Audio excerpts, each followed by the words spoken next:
দেখুন বন্ধুরা, আমরা ঘুরতে গেছিলাম কালিতেশ্বর মহাদেব মন্দির।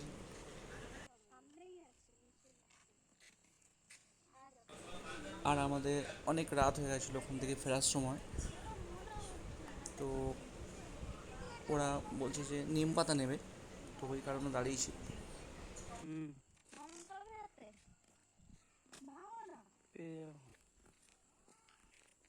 আসলে এখানে অনেক নিম গাছ দু সাইডে, আর অনেক বড় একটি জায়গা মন্দিরটি।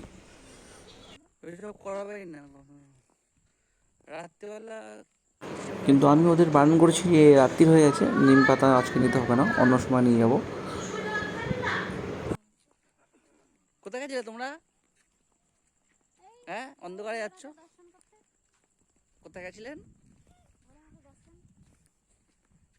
কয় মুখগুলো দেখা যাচ্ছে না। বউয়ের মুখ দেখা যাবে, দিদির মুখ দেখা যাবে না। এই তো না, এই এত ফর্সা আসছে, খালি মিথ্যা কথা। ও ফ্ল্যাশ দিচ্ছে, মামন ও ফ্ল্যাশ দিচ্ছে। মামনের মুখ দেখা গেল না। এই কি হয়েছে? তোমরা তো আর দেখুন আমার মেয়ে খুব আনন্দ পেয়েছে, খেলছে ওরা। আর এদিকে দুষ্টু দিদির মেয়ে। দেখুন বন্ধুরা, আমরা এখন গলতেশ্বর মহাদেব মন্দিরের ভিতরে প্রবেশ করেছি। তো কত সুন্দর দেখুন ভিতরের দৃশ্যগুলো, ঠাকুরের নানান রকম মূর্তি সাজানো আছে।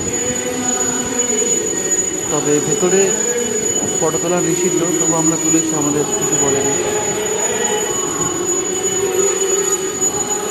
এই দেখুন, এই এক শিবলিঙ্গ, শ্রী অমরনাথ।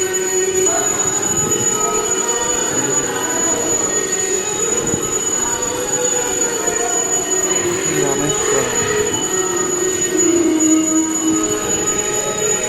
আমার ভাই আর ভিডিও দিয়ে ফটো তুলছে।